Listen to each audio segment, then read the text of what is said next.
우리 예수님께서 부활하신 날을 기념하여서 모이는 날이 주일 날입니다.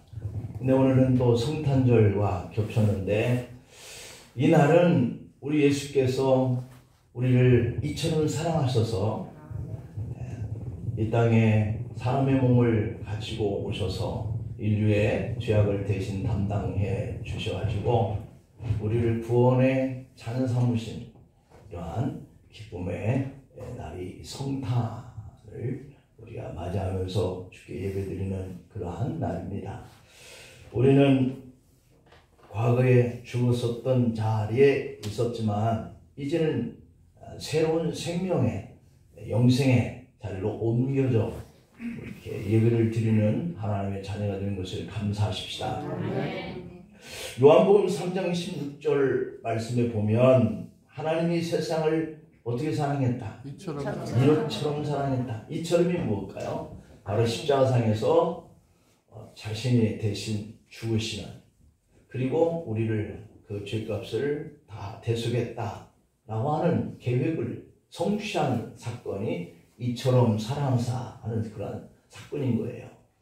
이처럼 사랑하사 독생자를 주셨으니 이는 그를 믿는 자마다 멸망하지 않고 영생을 얻게 하려 하심이라. 우리는 이제 사망의 자리에서 생명의 자리로 옮겨져 버린 줄 믿습니다. 그래서 영생을 얻게 된 거예요. 바로 이러한 사랑이 하나님의 사랑의 표현이에요. 우리도 적어도 서로 사랑한다 라고 할 때 이런 정도의 사랑을 표현할 수 있는 그러한 믿음의 관계를 가지고 나아갈 수 있기를 간절히 축복합니다. 우리가 다짐은 해도 사실은 가족 간의 그 관계에서도 이 정도 사랑하기가 몹시 힘듭니다. 그러나 타인의 관계가 교회의 한 공동체를 이루면서 살아가는 이러한 관계 속에서 이 정도 사랑을 표현한다는 것은 가족 관계에서도 하지 못하는 이런 사랑의 표현을 우리가 하기가 더욱더 힘들겠지만, 그럼에도 불구하고 우리가 하나님을 사랑하고 이웃을 사랑하는 것이 마땅하니라. 누가? 하나님을 믿는 사람이기 때문에, 자녀가 되었기 때문에. 그래서 우리는 죽을 힘을 다해서 안 되지만 또 해보려고 하는 이러한 주께 받은 그 사랑을 우리도 하면서 살아가야 하겠습니다. 특별히 우리가 연말과 어울려서 이 성탄절에는 이 자선 냄비가 등장을 하고 또 불우한 이웃에 대한 관심을 가지게 되려고 최근에 연탄 이렇게 전달하는 이런 행사들도 많이 하던데, 우리도 할 수만 있다면 이런 일에 동참을 해 가면서 우리가 교회를 세워가고 섬기는 그러한 삶이 된다면 매우 기쁘지 않을까 하는 생각을 가져봅니다. 그래서 성탄은 하나님이 사람들을 향한 사랑의 출발점이다. 아멘. 성탄절이 뭐라고요? 우리 하나님이 사람들을 향한 사랑을 출발하는 그러한 날이기도 하다. 그래서 이 성탄절에는 우리는 이 하나님의 깊은 사랑을 마음속에 담는 그러한 날인 거예요. 다시 한번 주께서 우리를 이처럼 사랑하신 날이구나 라고 하는 것을 우리 마음속에 다시 한번 다짐하고 우리도 이렇게 살아가야 되겠다 라고 결단을 할 수 있는 그런 날이기도 하죠. 그럼 우리를 사랑하신 이 성탄절은 어떻게 계획이 되어진 것일까 라고 하는 의미를 오늘 생각을 해보려고 합니다. 첫 번째, 성탄은 오래전부터 계획된 일이었다, 준비된 일이었다라고 하는 거예요. 성탄하시기까지 하나님이 오래전부터 준비했던 그러한 일이에요. 준비했던 일. 하나님의 사랑이라고 하는 것이 즉흥적인 사랑이 아니에요. 처음부터 준비된 사랑이에요. 준비된 사랑. 그래서 이 사랑은 오래전부터 준비된 사랑인데, 그 준비된 사랑이라고 하는 그 형식이 바로 이 예수님이라고 하는 이 하나님이 이 땅에 오신 사건으로 나타나죠. 어느 순간에 하나님은 결정하신 것 이것이 아니라 오래전부터 준비해 온 이 사건이 우리 이 역사 속에 나타나는 거죠. 어떤 사람이 집에 들어갈 때마다 가장 구겨진 그러한 그 10,000원짜리 한 장을 들고 집에 들어옵니다. 그러더니 집에 들어오더니 다리미에 플러그를 꽂고 다립니다. 깨끗이. 그리고 책 사이에 넣어두는 그런 일들을 매일 하는 거예요. 밖에서 구겨진 그 돈을 집에 가지고 와서 다리미로 밀고 빳빳하게 해서 책 사이에 넣는 그런 일을 매일 반복합니다. 그러니 매일 10,000원씩 책 사이에 끼워 넣게 되어지는 형식이 되는 거예요. 그가 그렇게 하는 그 이유가 있었다는 겁니다. 그의 아내가 자기에게 시집 와서 고생만 했는데 그는 매일 10,000원씩 모아서 생일 맞이한 아내에게 선물을 좀 해봐야 되겠다 하는 이런 결심 때문에 그렇게 했다는 겁니다. 이것이 남편의 아내 사랑하는 그러한 표현인데 그 표현을 하려고 이렇게 준비를 하는 거예요. 그러니까 자기 아내를 사랑하려고 하는 그 일을 위해서 오래전부터 준비한다라고 하는 거거든요.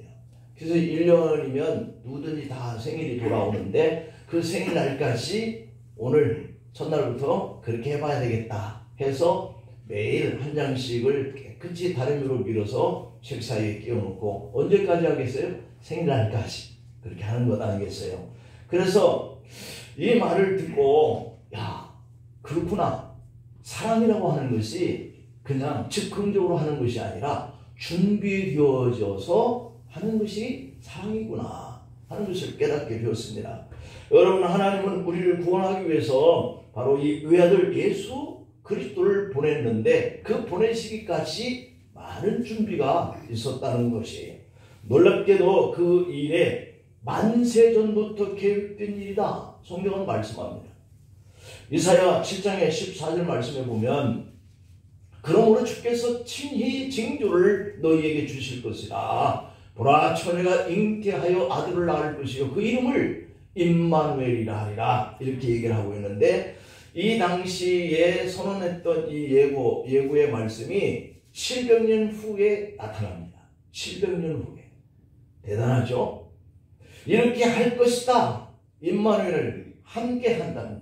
근데 그렇게 할 날에 대한 그 예고를 700년 앞서서 지금 이렇게 예언을 하셨다라고 하는 거예요. 예수님이 동정녀에게 태어날 것을 이미 700년 전부터 계획하신 인류를 사랑하신 하나님의 계획이었다라고 하는 거거든요. 그것만이 아닙니다. 창세기 3장 15절에 보면 내가 너로 여자와 원수가 되게 하고 네 후손도 여자의 후손과 원수가 되게 하리니 여자의 후손은 네 머리를 상하게 할 것이요 너는 그의 발꿈치를 상하게 할 것이니라. 이렇게 기록되어 있어요. 여기서 보면 예수님이 여자의 후손으로 올 것이다 라고 하는 이 계획을 벌써 이 창세전에 창세기에서 하고 계신다라고 하는 것을 볼 수 있어요. 그 다음에 성경의 마지막 성경인 이 말라기 서신에도 보면 말라기 4장 2절 말씀을 보면 이렇게 기록되어 있습니다. 내 이름을 경외하는 너희에게는 공의로운 해가 떠올라서 치료하는 광선을 비추리니 너희가 나가서 외양간에서 나온 송아지같이 뛰리라. 이렇게 얘기하고 있는데 예수님이 외양간 이 말구에서 태어날 것을 예언하고 있는 그런 메시지예요. 창세기 49장 10절에 보면 유다 지파의 후손으로 올 것이다 라고 이렇게 예고하고 있고요. 민수기 24장 10절 말씀을 보면 큰 별이 예수님 탄생의 표징이 될 것이다 이렇게 예고를 하고 있습니다. 사무엘하 7장의 16절 말씀에 보면 다윗 가문에서 예수님이 출생할 거야 라고 계획을 하고 계시는 것을 볼 수 있고 다니엘서 2장의 44절에 보면 로마 시대에 태어날 것도 이미 예고를 하고 있는 이런 본문의 내용을 볼 수 있죠. 그리고 미가서 5장의 2절 말씀을 보면 베들레헴 에브라다야 너는 유다 족속 중에 작을지라도 이스라엘을 다스릴 자가 네게서 내게로 나올 것이다. 그의 근본은 상고의 영혼에 있느니라 이렇게 얘기하면서 베들레헴이라고 하는 작은 동네에서 예수님이 탄생하실 것이다 라고 하는 예고를 하고 있는 것을 볼 수 있습니다. 베들레헴은 작은 동네지만 가장 위대한 통치자가 그 베들레헴에서 나온다 라고 하는 그러한 예고예요. 하나님은 인류를 구원하기 위해서 이처럼 먼 오래전부터 준비하고 계셨다. 그 준비하고 계신 일을 성경을 통해서 선자들을 통해서 우리에게 알려주었다라고 하는 사실이거든요. 이것이 사람을 사랑하신 하나님의 구원의 계획이었어요. 하나님은 사람을 이처럼 사랑하시는 그 일도 오래전부터 하나씩 하나씩 그렇게 준비하신 분이시다. 어느 날 갑자기 우리 인류를 구원하는 것이 아니라 오래전부터 만세전부터 이미 준비해 오셨던 일을 나타내신 거예요. 사실 마리아와 요셉이 아기 예수님을 어떻게 베들레헴에서 출산할 수가 있었겠습니까? 하나님은 그 계획을 이루기 위해서 역사를 움직여요. 역사를 그냥 다스려요. 당신이 하고 싶은 대로. 그래서 오늘 성경에 보면 로마의 황제의 가이사 아구스토가 호적령을 내려서 자기 고향에 다 돌아가서 호적을 등록해라 라고 하는 명령이 떨어지는 거예요. 왜 그랬을까요? 이 하나님이 만세전에 예고하신 대로 베들레헴에서 예수님이 탄생해야 하기 때문에 이 호적령이 떨어지는 거예요. 그래서 마리아와 요셉도 호적을 등록하기 위해서 자기가 출생한 베들레헴에 갔다가 바로 이 아기 예수님이 탄생하게 되는 거예요. 참 놀라운 하나님의 계획과 또한 하나님이 하시는 일을 우리가 볼 수 있습니다. 자, 이 모든 일이 그저 역사의 지도자들의 통치 속에서 이루어진 일 정도로 우리가 생각할 수도 있겠지만 사실은 일찍부터 하나님은 선자를 통해서 예고해놓은 그 성경에 기록된 내용들을 보면 우리는 놀라지 아니할 수가 없지 않습니까? 이 계획된 일이 자연스럽게 역사 속에서 한 왕이 어떤 호정령을 선포하는 이런 자연스러운 일들을 통해서 하나님은 그 예고하신 일을 나타내게 하시는 것, 이루어지게 하시는 것, 그런 거예요. 그래서 인간은 잘 모르는 거예요. 너무 자연스럽게 하나님이 예고된 그 일들을 그 통치자들과 그 시대의 역사의 흐름 속에 자연스럽게 나타나기 때문에 우리 인간들은 어떤 큰 사고를 만나고 엄청난 그런 일들을 보면서도 그냥 우연이겠지 자연스럽게 생각을 하게 돼요. 그렇습니다. 우리가 살아가는 모든 것들이 사람들이 자연스럽게 생각하고 우연이다 생각하는 것처럼 이루어지고 있습니다. 그런데 이것은 믿음의 눈, 영의 눈으로 보면 우연이 아니다. 하나님의 계획된 일이고 준비된 일이다 라고 하는 겁니다. 예수님의 모든 출생 과정이 이렇게 하나님의 섭리와 계획된 대로 진행되어 왔다는 사실입니다. 그 모든 일 중에 우리의 인생도 여러분들이 살고 있는 이 인생 중에 하나님이 개입하시고 하나님이 섭리 속에서 우리가 오늘도 이렇게 만나고 헤어지고 또 하루를 보내고 또 잠자리에 들고 그렇게 하고 있는 겁니다. 아멘. 마태복음 10장 29절의 말씀에 보면은 그렇게 기록되어 있어요. 참새 한 마리 하나님의 허락 없이는 땅에 떨어질 수 없다. 놀라운 일입니다. 우리의 머리카락까지도 세시고 계시는 분 하나님께서 우리 인생을 이끌고 계시는 것을 그렇게 증명하고 있어요. 참새 한 마리도 하나님이 허락하지 않으면 뚫릴 수가 없다.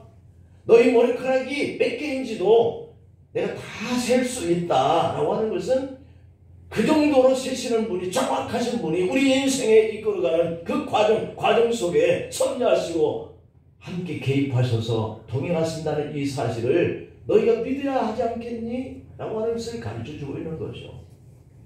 어찌 그 말씀하신 바를 행하지 아니하시며 하신 말씀을 실행치 않겠느냐?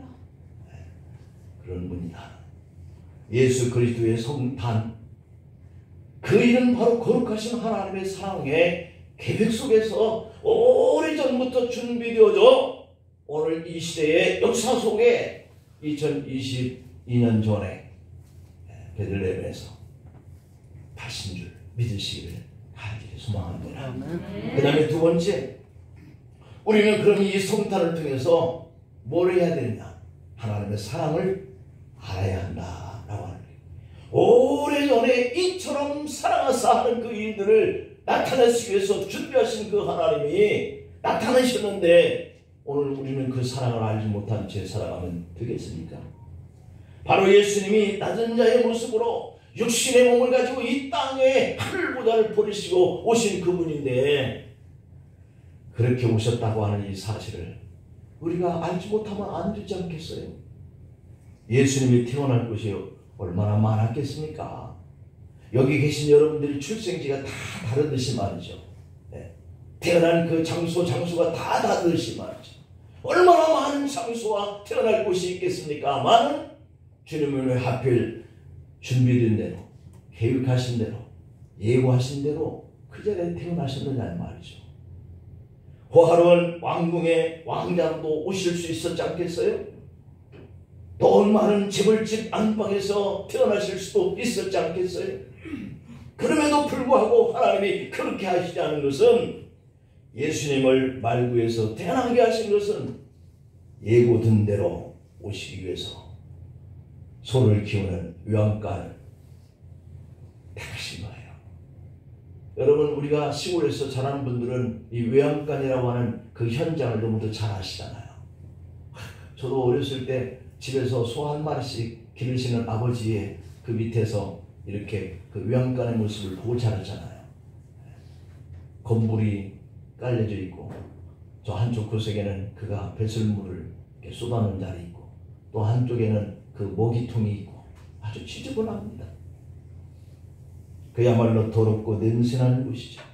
그래서 매일매일 치워주지 않으면 그나마도 그 냄새보다 더 독하죠. 그래서 그 청소도 가끔씩 저도 해봤어요. 냄새 코를 막으면서 긁어내야 되죠. 물 갖다 뿌려서 배설로 더러운 물이 나가게 만들고, 그런 일을 해봤는데요. 거기에 강보에 쌓여서 예수님이 그 말밥그릇 안에 뉘어졌다라고 하는 겁니다. 여러분, 이것을 무엇을 의미하는 것일까요? 예수님은 높은 자의 모습이 아니라 가장 낮은 자의 자리로 오셨다, 그런 의미입니다. 그리고 예수님이 탄생하신 소식을 누가 먼저 듣게 되었나요? 말을 치는 목동이 듣게 돼요. 한밤중에 양을 치던 목자들이 천사의 소식을 전해 듣고 아기 예수님께 경배하러 온 겁니다. 그들은 늘 양들과 지냈기 때문에 낮이고 밤이고 들에서 지내는 자들로서 안식일도 참석하지 못하는 그런 존재들이었어요. 왜 하나님은 안식일조차도 지키지 못했던 저 바쁘고 바쁜 이러한 목동지기들에게 먼저 이 소식을 알려가게 하셨을까요? 안식일을 지키지 못하니까 죄인입니다. 나는 죄인입니다.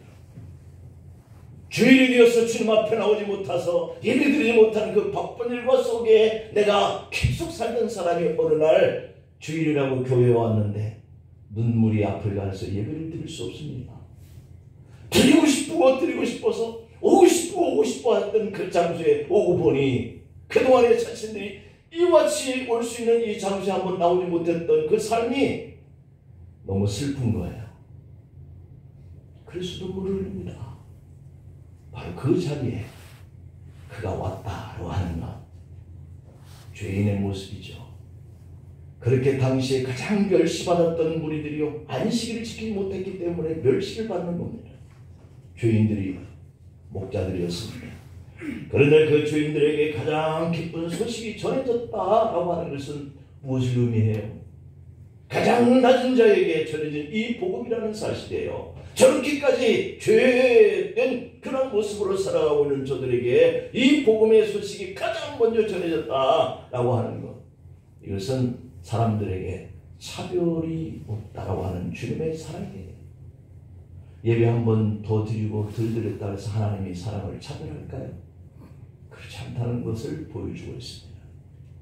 박사학위 받은 사람만 나오는 그런 법이 어디 있겠어요? 10억 이상의 재산가들만 주의 제단에 나와 예배드리라는 법이 어디 있겠어요? 건강한 사람만 와서 예배드리는 그런 공간이라고 말할 수는 없지 않겠어요?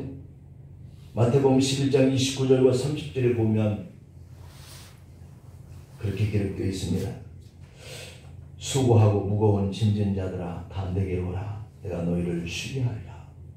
나는 마음이 온유하고 겸손하니 나의 멍에를 메고 내게 배우라. 그리하면 너희 마음에 쉼을 얻으리니 라고 되어 있습니다. 너희 마음에 쉼을 얻으리니 이는 너의 멍에는 쉽고 내 짐은 가볍다 라고 되어 있습니다. 이렇게 주님의 부르심에는 제한이나 제약이 없어요. 만약에 복음이 높은 사람에게만 왔다면 가난한 사람은 그 복음을 들을 수조차 없지 않겠습니까?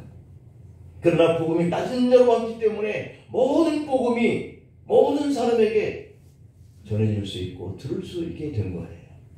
오늘 본문 누가복음 2장 10절 말씀을 보면 천사가 이르되 무서워하지 말라. 보라 내가 온 백성에게 비칠 큰 기쁨의 좋은 소식을 너에게 전하노라. 아멘. 아멘. 이 기쁨의 좋은 소식은 온 백성에게 전해질 그런 소식이에요. 제한이 없어요.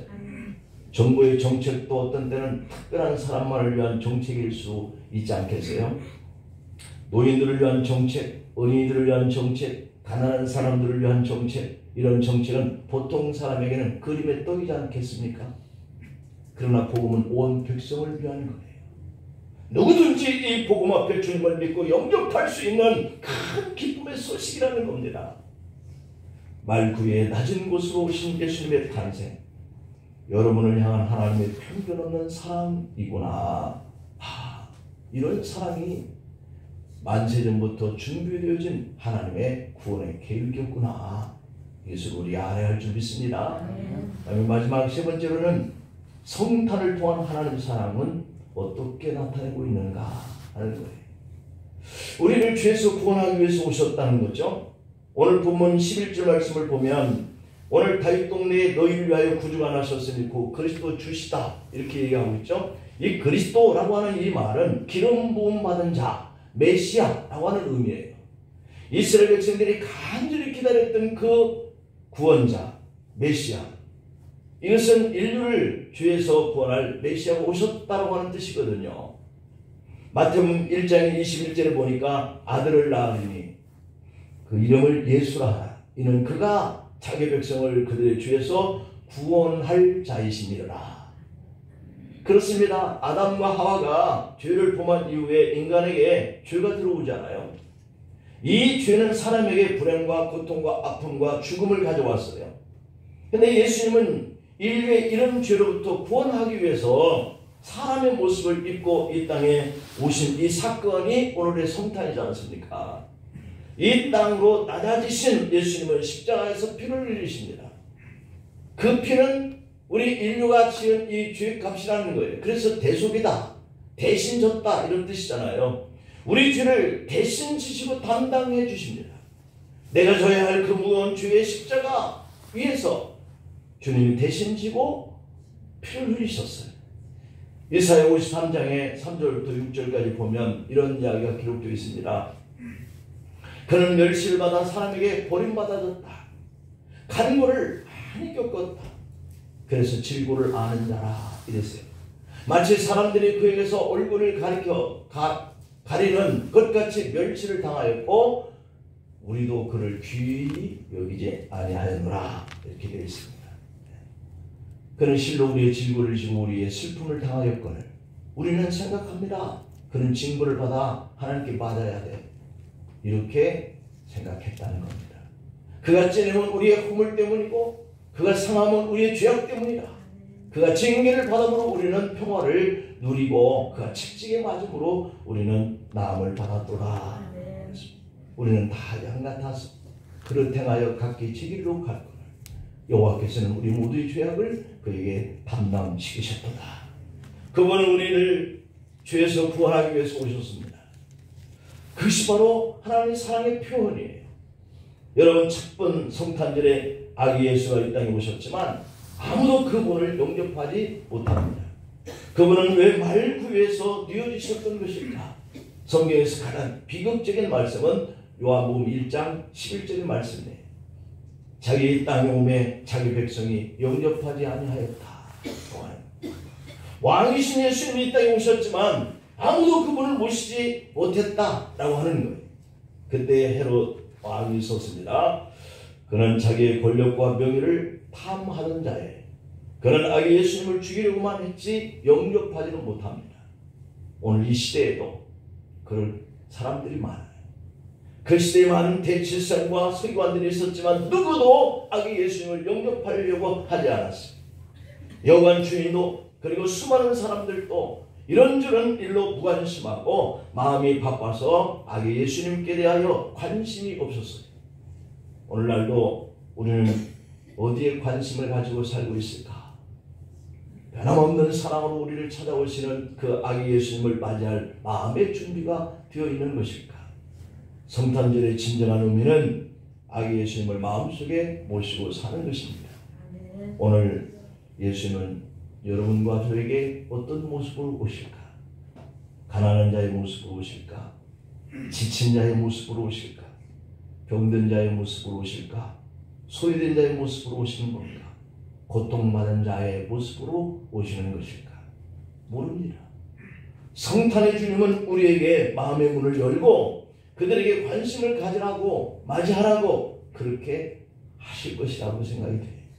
이렇게 작은 자의 본을 보이신 예수님을 영접하는 마음으로 우리도 낮은 자리에서 늘 사랑의 복음을 우리가 아는 대로 느낀 대로 받은 대로 실천하면서 살 수 있기를 축원합니다. 기도하시겠습니다. 아버지 하나님, 우리를